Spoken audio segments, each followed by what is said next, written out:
Welcome to The Good Word. My name is Vincent Goodwill, senior NBA reporter for Yahoo Sports. We're part of the Ball Don't Lie podcast. Get us wherever you get your podcast. It is Monday. I am in Denver, Colorado for Timberwolves Nuggets, and baby, somebody's in trouble. Now, my guest is not in Denver, Colorado. He is in New York City. My man, Fred Katz from The Athletic, or in the words of Josh Hart, Dante DiVincenzo, and Jalen Brunson, Matthew. There were so many crazy endings to this. And Fred. Matthew. Matthew. I'm curious to know. Hi, Fred. How are you? That was a ridiculous press conference moment right there. Do you feel made? Do you feel made now? Do you feel made now? Is that what it is? No, I don't. I look, they've been, for those who don't know, my legal first name is Matthew. And until I really started covering the Knicks, the only people who called me Matthew were my mom and you. And then Isaiah Hartenstein and Mitchell Robinson started to push everybody into calling me Matthew. And it's starting to spread. So I think they were just doing that. They don't regularly call me Matthew. They were just going for that in the moment because they felt it was appropriate during the scrum after they had just eliminated Philly. But Hartenstein and Mitchell Robinson are like, those are committed Matthewers. They're like you. Hartenstein, it's like if somebody calls me Fred and he's in the vicinity, he could have nothing to do with the social interaction. He'll like bust into the social interaction, interrupt everything, and be like, don't call him Fred. You know his name's not even Fred? Let's go right into it. Well, that's funny coming from Isaiah Hartenstein because some of us didn't know which part of, which part of America he belonged to. You know what I mean? So he makes sure that everybody knows your real name. I respect the dedication to the bit. That sounds like a Vinny Goodwill issue. It does. That sounds like the ultimate Vinny Goodwill issue. That it's the ultimate to America's, shall we say? You know what I mean? Like it's just an interesting thing. Go look it up if you don't know what I'm talking about. But before we get to the Knicks, because we have to get to the Knicks, yesterday's Game 7. Cavs overcome an 18-point deficit. They beat Orlando 106-94 to move on to the second round. They're going to play the Boston Celtics. Either way, it seems like one of those teams was going to be led to slaughter, right? But before we get there, and especially considering Fred covers the Knicks, Donovan Mitchell, if he had gone another year, the Cleveland Cavaliers had gone this entire experiment, right, with Donovan Mitchell and not having won a playoff series, that would have been a really bad look for everybody. But Donovan looked so invested. Like, for those who would have thought, man, Donovan can't wait to get out there. And maybe he can. But the fact that he showed up after not playing well early in this series, he showed up in Game 6. He really showed up in Game 7. All he needed was, like, a guy. Like, there was Karis LeVert. Darius Garland really showed up in the fourth quarter. Like, how did you see that Game 7 playing out? Did it go with the way that you expected it to? Because I expected Cleveland to win in 7. Well, I thought Orlando was going to win going into the series, and I thought Orlando was going to take that Game 7. And when they were up 19 or whatever it was, I was sitting there being like, man, Cleveland, no Jared Allen. They're really going to come back from down 19. And they ended up doing it. I mean, I'm not surprised that Donovan Mitchell showed up. He always shows up. The dude has a track record of having some incredible playoff moments. And I know he's never made a super, super deep playoff run, and those Utah teams were kind of famous for not necessarily lasting as long as you wanted them to in the playoffs, but it wasn't necessarily because of Donovan Mitchell. Right. He had some incredible playoff runs with Utah during that time. And it's not surprising to see him this. He's notoriously, I can't speak from knowledge of covering him, knowing him. I don't really know him at all. I covered one time when he went to Brooklyn Cyclones game and took batting practice. And I watched him take batting practice. And I was blown away by how good Donovan Mitchell is at baseball. It's crazy. He's like, I knew he was a huge baseball fan because his dad worked for the Mets and he's notoriously a huge Mets fan and all of that. I did not know he's like unbelievable that he was like with a wood bat, just like blasting home runs in the Brooklyn Cyclones field. And I was like, damn, this guy's amazing. He's I just a knew great he athlete. was. He's like one of those dudes that's probably good at everything. He is an incredible athlete, and I was not surprised to see him step up the way that he did. I think honestly, ultimately, what the series came down to was the fact that Orlando doesn't really have the shooting or the playmaking, and they are going to have the roster flexibility to be able to go out and get it. I wasn't necessarily disappointed in Orlando for not having the playmaking or the shooting. We knew that coming in. This team is insanely young. I think it's really well coached. I think there were a few things that Jamal Mosley did, which I'm not going to say were bad coaching or anything like that, but I just think it was kind of first time playoff coaching. And I bet you those things change because I think Jamal Mosley is crazy smart and a ridiculously awesome coach. Like, for example, fourth quarter of an elimination game where you're losing, he had an all bench lineup in for 2 minutes at the start of that quarter, and he deviated from it pretty quick. But I was surprised. Maybe I've been covering Tibbs too long, and I live in a world where Josh Hart just doesn't sub out. Bench? What bench? What's that? That's Tibbs' word. We got a bench. Where somebody asked Tibbs, did you consider subbing out Josh Hart in the second half? And Tibbs, knowing it was funny, but genuinely said, Josh Hart is never subbing out. I had a passing thought, but I let it pass. Tibbs plays the hits, man. He knows what he's doing out there. He knows exactly what he's doing. He is totally aware of of what the media is saying about him. No, and to your point about Jamal Mosley, you're right. I think, he was on my Coach of the Year ballot, and I felt pretty good about him being there because I didn't know what to expect from Orlando. Like every year, there's a team that we go into the season saying, "Oh, this team is going to be better than you think," but that's because we think we're smart. You know what I mean? Like we think we're going to be like the first ones on the train to say, "All right, guys, remember, I'm the first one to tell you this." The fact that he's gotten Paolo Banchero, who I think is a really good player, but I feel like given where Orlando is, I feel like you've kind of gotten the most out of that given that roster. Like I feel like he has some flaws in his game that maybe he's going to grow out of, that maybe a real point guard is going like to help him, as far as like facilitating offense for him. But I feel like, man, short of that second half where Orlando just kept getting blitzed, you know what I mean? They just kept getting blitzed and he couldn't find a way out of it. He kept trying to shoot his way out of it. And I was maybe like 11 to 28 or something like that. You know what I mean? But other than that, I felt like I was really impressed with Mosley. I was really impressed with Paolo Banchero because at least he don't scare. You know what I mean? No, he doesn't. And the thing with Banchero throughout the series, I think there were definitely turnover issues. He had the 9 turnovers in game 1. And again, that's something that happens if you just get like a competent guy who can start off your offense. I think some of those get shaved off. Franz Wagner was just not good. I love watching Franz Wagner play basketball. I think he's really good. He was really good in game 6.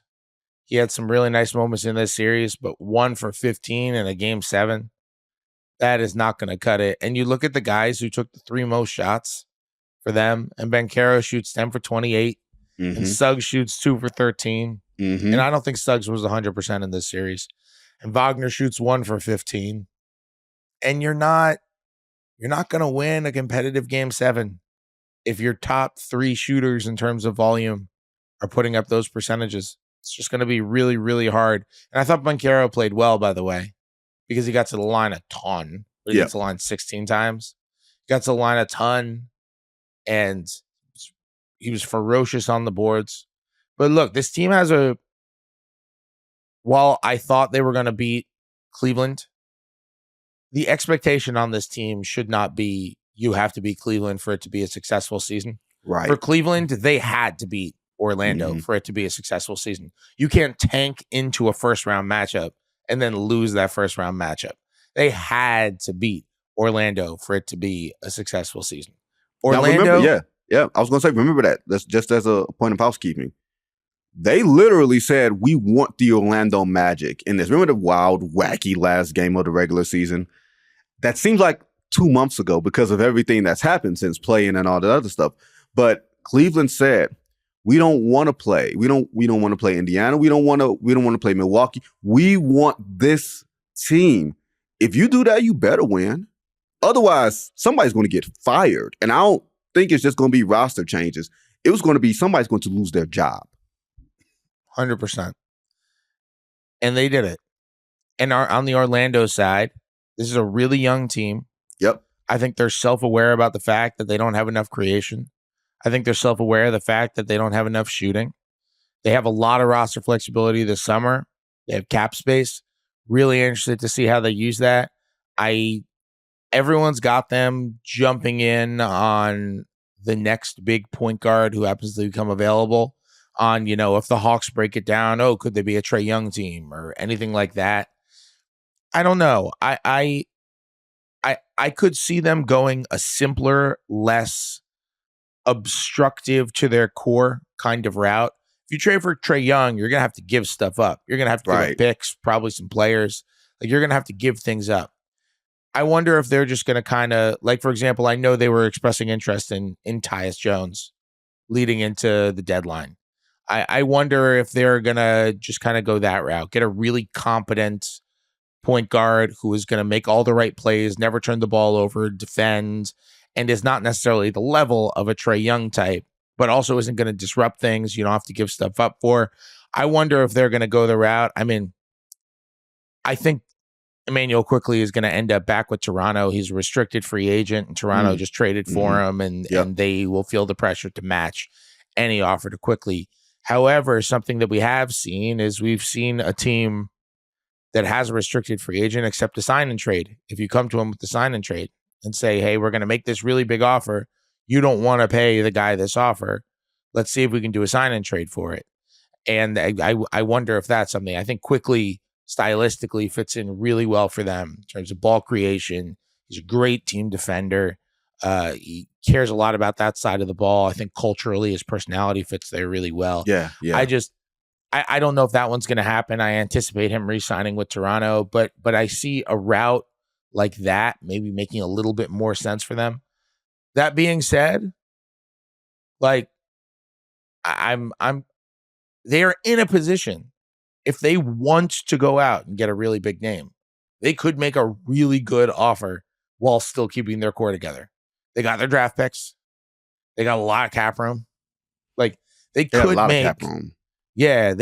make a really enticing offer for a really big name if they wanted to. And they're set up, man. Like, they're in really good shape. They got a lot of really good young players. They're in a good spot. Well, look, my thing with them is Klay Thompson's going to be a free agent. We're not sure exactly how that's going to play out. I'm not even sure if he's the best fit. I like where you were going with the Tyus Jones route. I would think they would call the Portland Trailblazers and say, let's talk about Ant Simons. You know what I mean? Like, I like him in terms of shot creation. I know he's not a natural point guard, but I feel like he is a point guard in today's game. Not like a CJ McCollum point guard where you're small, so you're going to play the position. I think he's functionally able to sort of make the reads, understanding the game, and the fact that he can get you 25. He can spread the floor and open it up for Banchero, and he's not going to cost you what it would cost to get a Trae Young. And he might even be better. A better fit for a team in that spot, Fred. Like you said, Trae Young is going to cost you a lot in terms of your own capital and in terms of what he brings with him to your locker room. Like, is he going to be okay with us saying, if I'm the Orlando Magic, hey, Paolo Banchero's the franchise. Where are you going to fit in? Are you okay with fitting in into a spot where you're not going to be, the featured guy? Like, we have something great that we're building here. Are you going to be okay with that? So I agree with you on the lower maintenance thing, Fred. I'm just very curious what that guy is, who that guy is. But I think they're in prime position to take advantage of a very, shall we say, topsy-turvy Eastern Conference. Yeah, I think that's true. The other thing that you absolutely have to consider with all of this is, you want to go get a point guard. But if I'm them, your list of point guards absolutely has to be exclusively guys who can play next to Jalen Suggs. Because holy crap. Yep. Like, holy crap, Jalen Suggs. The dude is the next Marcus Smart, and he's a better shooter. The reason they are good, the reason they are a good team and the reason they took Cleveland 7 and the reason they are a team that nobody should have wanted to play, even though they so regularly can't score, is because their entire identity is we are going to beat the living hell out of you. Yeah, we might lose, but it's going to be a remarkably uncomfortable experience for you in a win. We're going to be crazy physical. We're going to kill you defensively. We're going to rotate well. The intensity is going to be off the chart. And I think their defense now I think their best defensive player is Jonathan Isaac. But Jonathan Isaac does not play enough minutes in order to impact their defense the most. Right. And I think the guy who impacts their defense the most is Jalen Suggs, who, in my opinion, I didn't have a vote this year. If I did have a vote, he would have been on all defense for me. I think he is absolutely one of the 10 best defenders in the NBA. And I think you could put him first team all defense, and I'd be like, sure, no problem at all. I think there's an argument to be made that he had the best defensive season of any guard in the league this year. The guy fights like crazy on the ball. He's completely and utterly unscreenable. His physicality is insane. He's unbelievable getting the loose balls. He really is his generation's Marcus Smart from a defensive standpoint. And now he's learned how to shoot. I would have had him on my most improved ballot. I think he had an incredible season. He's still super young. I imagine he's going to get better. That guy could not leave my starting lineup. And to me, if you have Trae Young out there, it's like, because of Suggs' defensive abilities, you could put him next to a small point guard and he can figure it out. Because he's become a good spot-up shooter, because he's active, because of how hard he plays, you can put him next to a point guard and he can figure it out. But I wouldn't want someone who Suggs has to make up for, like Trae Young. I would kind of prefer someone who Suggs could complement. And you could say, yeah, it's 2 point guards on this team, but it's 2 guys who are somewhat interchangeable. Right. So like you say, I think Simons would kind of be in that first category, not necessarily the 2 guys who are interchangeable category, even though I love Anthony Simons. He's a great talent and the dude is an insane shooter. But I wonder if, like, you mentioned Portland, just like you can make a modest offer for Malcolm Brogdon, probably get something I was thinking done. of him too. Yeah. Like just a guy of that ilk, I think could help them, change them a lot, change their fabric, and it wouldn't be very intrusive to their future at all. It doesn't have to be someone who fits their timeline if it's not something you give up a lot to get. And they could also just sign someone. They have a lot of cap space. They could just sign somebody to a mid-level deal. They could sign somebody to more than the mid-level deal because they're doing it with cap space, and they could just outbid the mid-level people, and you're good to go. So I think they're going to do something to bring in more shooting. I think they're going to do something to bring in more playmaking, and I think there's a pretty decent chance they're going to be better next year because Banchero is an incredible talent, and Franz Wagner was 1 for 15, but he's a great talent and is going to be really good, and his jump shot just went into the toilet this year for some reason, and I think one thing that will help bring that up is bringing in more playmaking for them. I loved watching them play this year, and I love the job Jamal Mosley did this year. You know how hard it is to get a team that young to all be like, you know what? We're all going to sacrifice and we're all going to play defense. It's not just about how like young players are usually worse at defense, how offense usually comes before offense. It's also like, Vinny, you know this. You've covered the league for a long time. You're old as shit. You've covered the league for a really long time. You know this. Thanks, Fred. Yeah, you know this, man.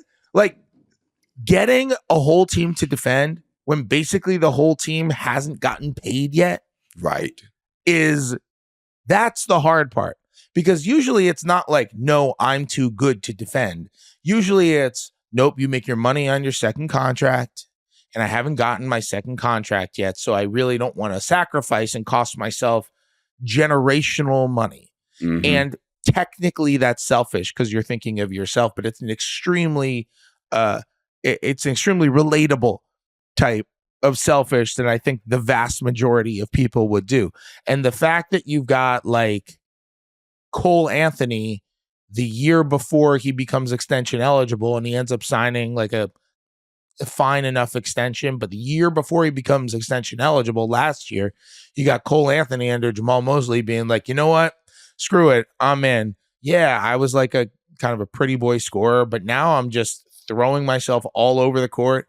I'm going to be a relentless rebounder. I'm going to be physical as hell on defense. I'm going to smash people in the mouth. Like, you got a whole roster of guys who are doing that, and it's before they've gotten paid. Talk about buy-in, man. Talk about a coach just getting buy-in and coaching up a team. I think it's extremely impressive. No, the point that you made about guys not getting paid yet and guys still playing hard, for one, that creates an internal accountability within the locker room where guys are going to hold each other, where you don't have to worry about the coach yelling at you. Like, the young guys get on each other because everybody's making that sacrifice. Everybody's defending. Like, even Paolo Banchero, who I wouldn't say is the best defender, but he uses his body. You know what I mean? Like, he's got to get to the glass a little bit more and stuff like that, but he's engaged. And you don't find teams that are engaged for 82 games or for the better part of 82 games that young without some level of ass kicking going on in a locker room. And Jamal Mosley, like, look, they've gone 12 plus wins every season that he's been their head coach. Like, he should be, one of those guys that we're looking at and saying, hey, man, there's only like 7 good coaches in the league, and he's probably one of them. Like, that's where they are right now. But with Fred, of course, we're going to talk Pacers and Knicks when we come back from the break, because that's what everybody wants to talk about, Madison Square Garden and those pesky New York Knicks. You're listening to The Good Word right here on Yahoo Sports. Welcome back to The Good Word. We're here with Matthew. Now, you are now Matthew because we're talking about your New York Knicks. Knicks eliminate the Philadelphia 76ers in 6. The Pacers beat the Bucks in 6 in Indy. No Giannis. Dame was severely compromised with the Achilles. Bobby Portis compromised himself in Game 4 by getting ejected. But either way, the Pacers are here. And of course, all the 90s vibes. Spike Lee, Patrick Ewing, Charles Oakley, Reggie Miller, like the whole thing. I feel like it's going to be a family reunion of Knicks Pacers. Never aesthetically pleasing basketball, but compelling basketball. I expect it will be at least compelling this year. Not to this year. The Pacers, I think they won 2 out of 3 from the Knicks. The Knicks are probably favored because, they're favored. But is this just one of those style makes fights things because the Knicks want to beat you down, slow the pace? The Pacers want to get out, get up the floor. They're not going to, commit all the guys to the boards. Like, how do you see this sort of series playing out from a stylistic standpoint? It is absolutely contrast in styles. I will say, those 90s series were just ugly, but it was like the good ugly basketball, you know? Yep. Like Knicks Bulls in the 90s, that was good ugly basketball. Yes. Knicks Heat was the best ugly basketball. And Knicks Pacers we had fights. Well, right. I don't know. Is it a fight if punches don't connect? It's a fight when Jeff Van Gundy is getting dragged around by Alonzo Mourning. That's a fight. If you got one guy just holding on for dear life to an ankle and getting dragged around, like Alonzo didn't even know Jeff Van Gundy was on his leg until 5 seconds later. Like, he happened to look down like, who is this little chihuahua? Oh, that's you, Jeff. It's really an all-time NBA moment. But those 90 series with the Pacers, I mean, those are the good ugly too. Yep. I actually don't think this is going to be ugly because while the Knicks work really well offensively out of the half court, and while the Knicks will force you into playing half court offense in the other end because they're just, when they're rolling, they're so good defensively. And maybe I have Stockholm syndrome because I watch every single Knicks games. I watch them more. I think they're a very fun team to watch. They make insane hustle plays that very few players do. They send you kind of wondering, like, holy crap, how is Josh Hart getting this loose ball when there's 1 minute left and he's played all 47 minutes so far? Brunson, I think, is a really enjoyable watch because there's just nobody else in the league stylistically who plays the way that he does. Like, people ask me who Jalen Brunson reminds me of, and I'm like, I have no idea. The best comparison I can think of is he kind of reminds me of like a really awesome center from the 90s who just was shrunk down to 6 feet and had to figure out a way to score, but with their center skills, in terms of his footwork and his post-up work and all that kind of stuff. He's a 6-foot post player. He's a 6-foot post player, and he's unbelievably good at it. And then with Indiana, they play so fast. Even after the Halliburton injury, where Halliburton has not been the same guy after he came back from the hamstring injury, this team is still second in the NBA in points per possession. It's not like, all of a sudden they fell off and they're not an elite offense. It's not like they're 8th and we're like, they're just a good offensive team. It's like, no, statistically, this is one of the best offensive teams in the history of the game. This is an incredible, elite, top-notch, high-scoring, high-voltage team. I think it could be a fun series. Halliburton will probably win him a game. There'll probably be some game that we call the Miles Turner game because the Knicks are sagging too far off of Turner, and Turner will hit 7 threes. Like that game against Milwaukee when he shot 7 of 9 when they're kind of sagging off of him. They're playing drop, and Turner ends up hitting 7 threes. And I think they're going to be Brunson games. It seems like it's now New York Knicks tradition that there's always a Josh Hart game. Yes. I think it could be a really fun series. I also think that if the Knicks play the way they're supposed to play and the Pacers play the way that they're supposed to play, that the Knicks should be moving on to the Eastern Conference Finals. They're a good team playing good basketball right now, but you never know.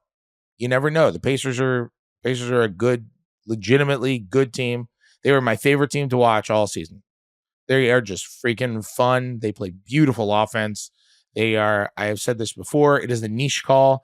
I believe it. They're the best screening team in the Eastern Conference. That's definitely niche. That is definitely, we are nerding out here with you, Fred Katz, right now. Yes, we are. They're the best screening team in the Eastern Conference because they don't necessarily just lay you out on screens. They have incredible coordination and communication on their screens. So they are the best at slipping screens in the whole league. There are so many plays where, they love the Halliburton Turner pick and pop. And there are so many plays where Halliburton and Turner will be running a pick and roll and the coverage will come and it will anticipate a pick and pop coming up. And all of a sudden, before the screen even comes, Turner is going to slip the screen, which is basically just starting to roll towards the basket before he even makes contact on the screen. It'll throw the defense off. 2 defenders will follow Halliburton. And all of a sudden, Turner's wide open. He ends up getting a layup out of it. There are just a lot of different ways that they end up using screens in order to open guys up, to enhance their player movement, which is really awesome. They're great at basically replicating transition opportunities while in the half court. Yep. Insanely well-coached team. I think it's going to be a fun series. I'm looking forward to it. No, I think the one point you just made, they're really well coached with Rick Carlisle, who, for those who don't remember, I think this is the first playoff series Rick Carlisle has won since Dallas won the title in 2011. He's gone 13 years without winning the playoff series and routinely still being recognized, from a strategic standpoint, as one of the best coaches in the league. I think about a guy like Josh Hart, and you see him every day. I think he's going to be so key to this series on a number of levels because you're going to put him everywhere. He's going to be a cornerback who travels, right? I wouldn't be surprised if they put him on Siakam. I feel like they're going to put him on Tyrese, or at least they're going to put Tyrese on him, I think. And he likes to leak out. Josh likes to go to the glass. And that's going to be, when I think about stylistic play, the Knicks are just going to try to bludgeon you and beat you up. That series was beautifully ugly with the 76ers. It was just really competitive. I think we even have to take a step back and just admire or appreciate how compelling that series was. Game 6, I was on the edge of my chair. That was the first day I'd gotten back home from wherever the hell I was. Can't remember. You know how it goes in the playoffs. You forget where you are the night before, that type of thing.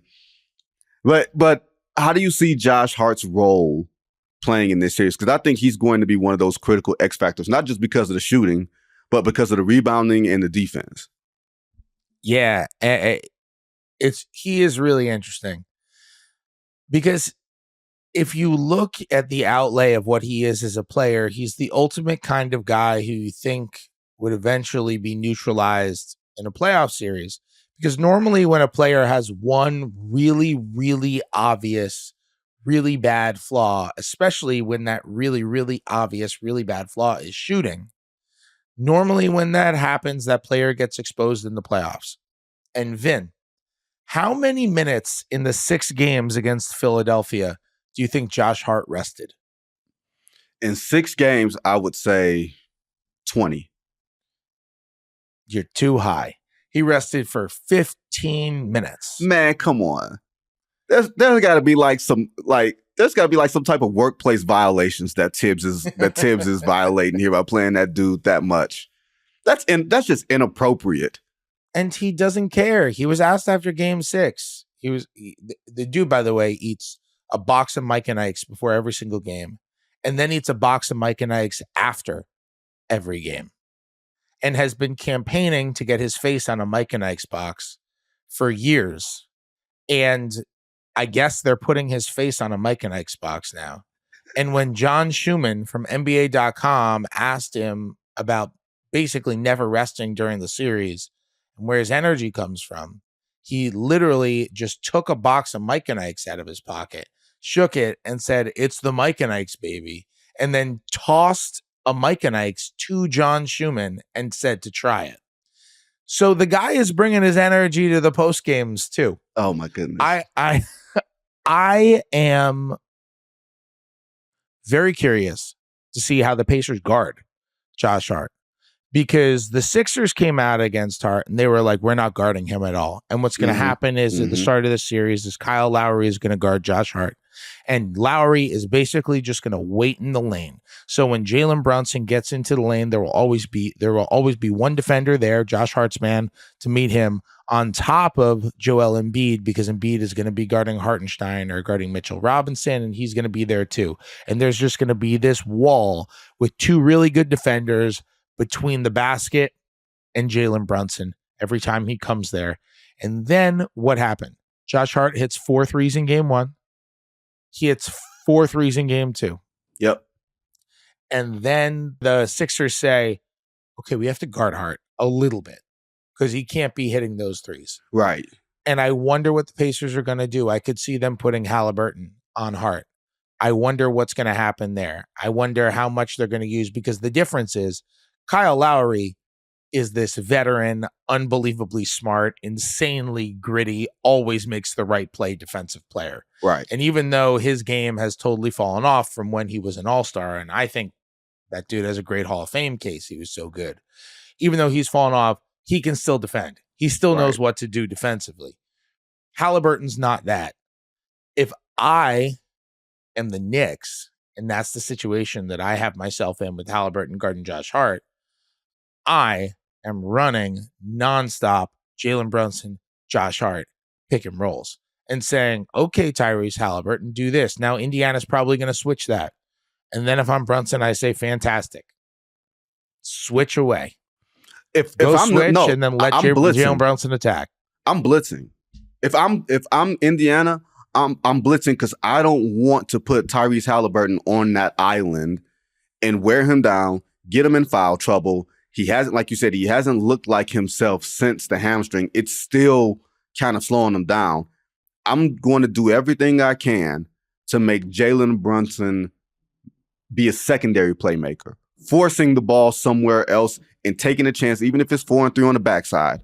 I am not letting my number one guy, my perimeter ball handler, who handles the ball more than anybody else in the league, I'm not putting him in that position to be punished by Jalen Brunson. I refuse. That's totally fair. If they do that, here's the thing with Brunson.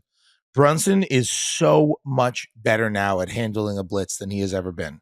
I would say that there is an argument that his biggest improvement, whether we're talking big improvement, whether we're talking like the obvious improvements, like his 3-point shooting, or the more niche improvements, I think there is an argument to be made that his biggest improvement and his most important improvement is how he handles traps. So what used to happen is when Brunson got trapped, even last year, when Brunson got trapped, Brunson was never very good at passing to the roll man.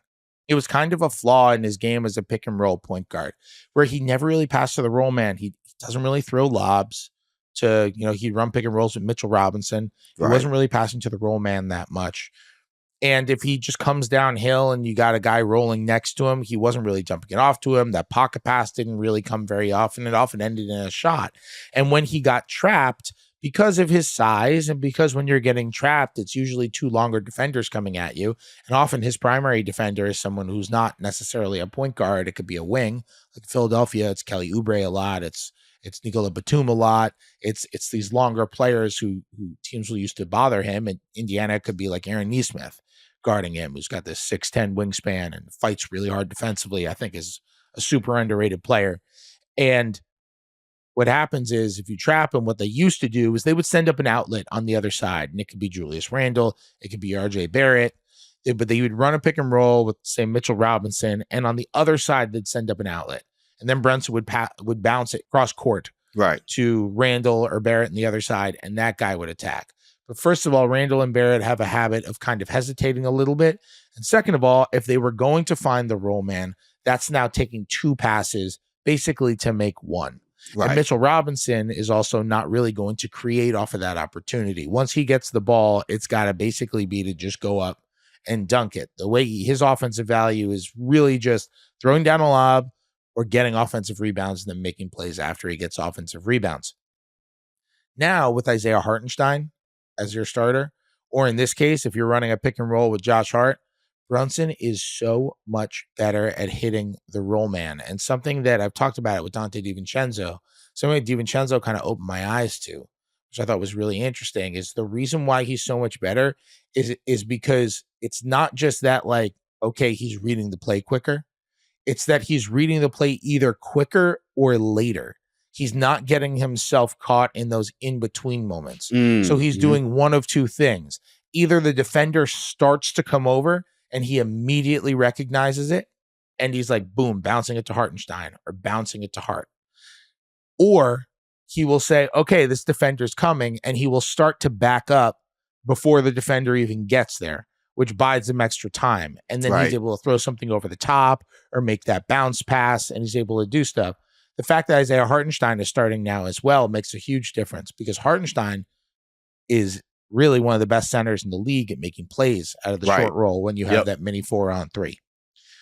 Josh Hart is really good at it too. So one thing I'd be really curious about is if they're going to blitz him on those scenarios.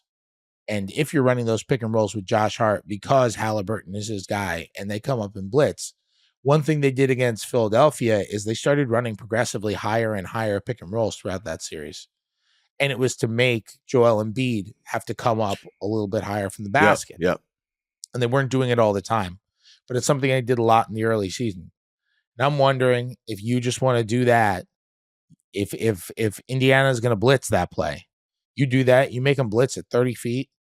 And Hartenstein, you kind of want to be a little bit closer to the three-point arc because he's more comfortable creating out of the short roll when he can get to like the free throw line. But with Hart, I mean, Josh Hart is your ultimate, like, you create a transition runway for Josh Hart, and that dude is in his comfort zone. And now all of a sudden, if you've got Hart going, Hart can create. He can kick to an open three-point shooter in the corner. He can do that little Euro step where he finishes with the right hand and he steps through there and finishes baskets or gets and ones. Like, that's an opportunity for Josh Hart to play make, and he's really in his element in those moments. He can, basically be the Draymond Green. And I think the Knicks could find success if that's how Indiana's going to play it. Well, look, it's a pick your poison thing. You know what I mean? Like, if everything Indiana does is, okay, let's make sure we get back to pace. Let's make sure that we get back to our offense. Then there's going to be some things that you give up that you, like, unintended consequences, so to speak, but they're like intended consequences. Like, you know what you're giving up, and you're saying, you know what, let's just get the ball out of net. Let's go. And let's see if we can beat them in a track meet. I don't think they're going to win the series, but that might be their best play, right? Now, you said you think the Knicks win the series. This is a 2-6 matchup. How many games? I've been saying Knicks in 6. That I've been sounds saying about Knicks right. in 6. I feel like right. I feel like that feels right. 5 is too few. I don't think it gives enough respect to Indiana. Right. Like, that's a good team. That is a good basketball team. Look, if Tyrese Halliburton is playing at the level that he was before his hamstring injury, This is a different conversation. Yep. It's a different conversation. He was extraordinary before the hamstring injury, and one of the huge elements that's totally changed since he's come back is the shooting. He was hitting like 40% of his pull-up threes. He was pulling up from everywhere, and it made him really the most dangerous point guard in the Eastern Conference. Yep. It really did. And now shooting 30% on 9 threes a game against Milwaukee, a team that was not defensively inclined. Let's be perfectly honest there. You know what I mean? Like, there was a lot going on there, but it's such a weird thing. I tend to agree with you. I think Knicks in 6. I think the Pacers get 2 games. I think Halliburton gets you a game. I think the Pacers just blitz you away from 3 another game, and the series sort of, goes the way it goes according to whatever script it is, right? Before we go with Fred, just a few things. I'm very curious about Fred's outside the box thinking.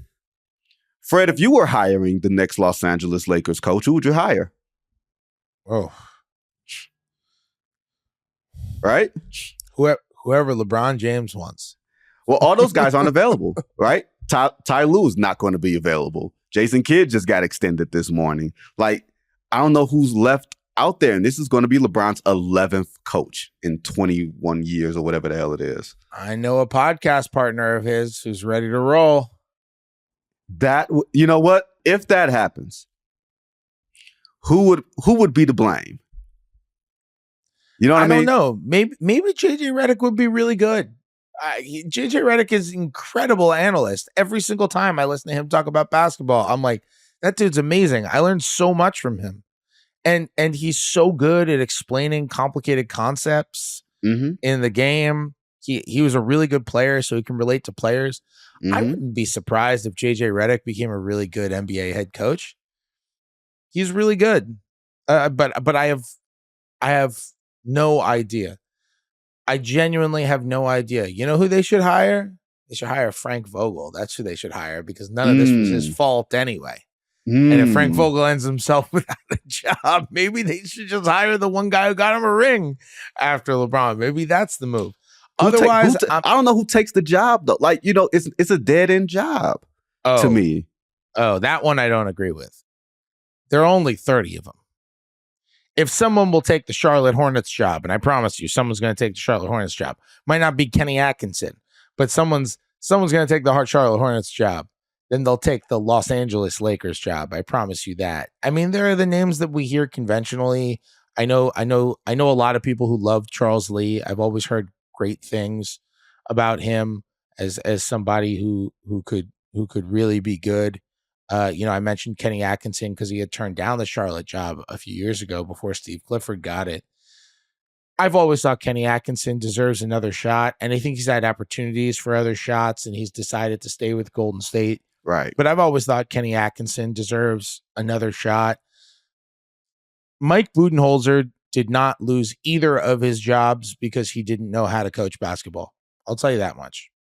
Like, Mike Budenholzer lost his job in Atlanta because he just kind of wore it out by being Mike Budenholzer. And I think a similar sort of thing happened in Milwaukee. But hey, look at what has happened to Milwaukee without Mike Budenholzer. Look what they were before Mike Budenholzer. He is the ultimate, we are going to trim the fat coach. We're going to be good at all the things that we're supposed to be good at. Honestly, he kind of, in a way, has always reminded me of the guy that I cover, Tom Thibodeau, who I think has done a magnificent job this year, where it's just like all the basic stuff. Yep. All the basic stuff that you need to be good at in order to win. Like with Tibbs, it's like, if you have Tibbs, you're going to be good on the boards. You're going to defend every night. Yep. You're going to play really hard. You're going to practice really hard. You're going to be extremely prepared. Like, those are the basic things where it's like those things will show up every single night. And then maybe you'll make shots and maybe you won't. But those things are going to show up every single night. You are going to know every other player's tendency. You're going to go out there and play really hard. You're going to practice really hard. You're not going to lose the rebounding battle. You are going to play well defensively, like all those sorts of things. Like Bud is very similar in that sort of sense. Maybe that's something that the Lakers could use. Maybe they should just re-sign Kyle Kuzma and Kentavious Caldwell-Pope and Alex Caruso. Maybe that would be helpful. I don't know. I don't know what they're going to do. To be honest, I haven't really checked in with sources on who it could be. But do you think they're going to go with another first-time head coach, or do you think they're going to hire somebody more veteran?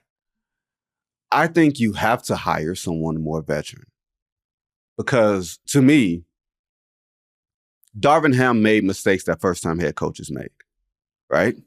Where rotation issues, when do you call timeouts, things like that, right? Those are things that you learn through experience. Those are things that you only get through trial and error. And coaching LeBron James doesn't leave you a lot of space for error. It doesn't leave you a lot of space to let me see if I can figure this thing out, especially as he gets older, especially as he's probably only guaranteed to play between 55 and 60 games in a season. And you have to start considering maybe not LeBron first, but you have to start considering Anthony Davis first, because he's the guy that's actually going to be around beyond the next 2 years. And you have to figure out how to maximize him. I don't think that's a job for a first-time head coach. And I don't think, John just popped in. John says Terry Stotts. I don't think the Lakers would consider Terry Stotts to have enough panache, so to speak. That wouldn't be snazzy enough for the Lakers to hire a guy like that. Budenholzer, yeah, I could see that. I think they were probably banking on, let's see what happens with Ty Lue. Let's see what happens with Jason Kidd. And those franchises are like, no, we're not losing our guy to you. And now they're in a very tough spot. And like you said, margin for error to me is less about the coach and more about the roster. Margin for error is on, you can't take Jalen Hood-Safino and you've got Podziemski and Jaime Jaquez Jr. right behind it. You know what I mean? Those are the mistakes that a franchise can't afford to make. And then putting a rookie head coach in there and expecting him to figure it all out. Or saying, you know what, y'all, just because we won this in-season tournament and we had a bad stretch after that, that's going to be the stretch that gets you fired. That means he was never really going to succeed in the first place. By and large, I believe you can make the case to fire 20 of 30 NBA head coaches if you wanted to. You could literally just go out and say, I don't like how Nick Nurse handled that series. I feel like he blew a couple games. Fired. You could literally say these things about 80% of the coaches in the league, and you can justify it and make the case. Doesn't mean you should, but it means you could. And that's where the Lakers are, I think, with Ham and some of these other guys that they're going to be interviewing. Yeah, I wonder if they need a veteran coach, to be honest. Every once in a while, somebody who's not a veteran coach pops up, and you're like, "Damn, he's really good."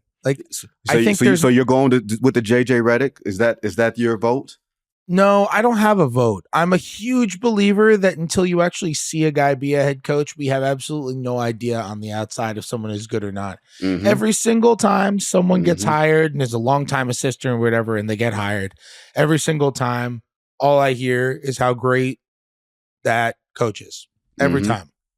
And to be clear, I'm not accusing people of blowing smoke up my ass. I don't think that is what's happening. I think what's happening is, in order to get hired to be a full-time head coach, you need to be a really good assistant head coach. Right. And so if you're a really good assistant or a really good assistant coach, everyone's going to be like, that guy's amazing. But not everything is translatable. Some people, what is it? The Peter principle? You get promoted eventually into the position that you're no longer qualified for. Some people just get Peter principled at head coach, and it can be really difficult to figure out who. David Adelman is a name that you hear come up all the time as a really respected assistant coach who people love. He's with Denver, and people love David Adelman. Yep. Charles Lee is somebody who I mentioned. You could look at the college ranks and see if there's some, if you want to go after a Hurley and see what you can do there. I think there are always options, but you look at some of the really good young, look at some of the best coaches in the league, and it's just talked about Jamal Mosley. I would take him coaching my team, 7 days out of the week. Dude's really good. Taylor Jenkins, first time head coach. As soon as he stepped in, I'm like, that guy is obviously really good. Mark Daigneault, coach of the year. Yep. Like, he's still in his 30s, and that was his first But job. you just called me old as and I'm still in my 30s, Fred. Yeah, but in terms of your personality, you're kind of in your early 50s. You're like a guy who's in his early 50s who pretended like he was around before that, And you just gave up. I'm just Googling Peter Principle, and you calling me an old ass man. You know what? You know where I found you, Fred? This is where I found Fred. No, I'm not going to say that. I'm not going to say that. That Fred's face is red over there. That's why I love Fred Katz. I wish I was covering Knicks Pacers so I could go hang with my man, Fred Katz. Thank you, Matthew. Really appreciate you today. I am so thrilled to be on. I get so excited to pod with you. You're the best. Your listeners should know how lucky they are. You're the best. I hope if they do, they should give, like 5-star reviews and donate and all that other type of stuff. Even though you can't like donate, but throw some money in the collection plate. You know what I mean? that sort of thing. And that, ladies and gentlemen, is Fred Katz, or as his mother calls him, Matthew. We would like to thank him for giving us some of the time today. Don't forget, he's also on the Athletics NBA show. And Knicks fans, of course, you guys should subscribe to Cats and Shoot. So I like that name. That name is kind of catchy, Fred. I like that. Don't forget, Fred also writes for the Athletics, so check him out there. Thanks to producer John and the entire team who works hard behind the scenes on making this podcast as good as it is. Dan will be back tomorrow for another episode of Divine Intervention. I'll be back on Wednesday for another episode of The Good Word. I have no idea where I will be. Maybe I'll be home. Maybe I'll be in Minnesota. Maybe I'll still be here in Denver. I have no clue. But until then, everybody be safe.